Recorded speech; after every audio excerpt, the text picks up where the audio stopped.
Nag-atubang na pud si Toy-Toy nako sa electric pan.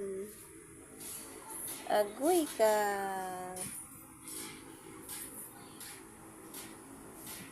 Di ka panuhutan anak Toy.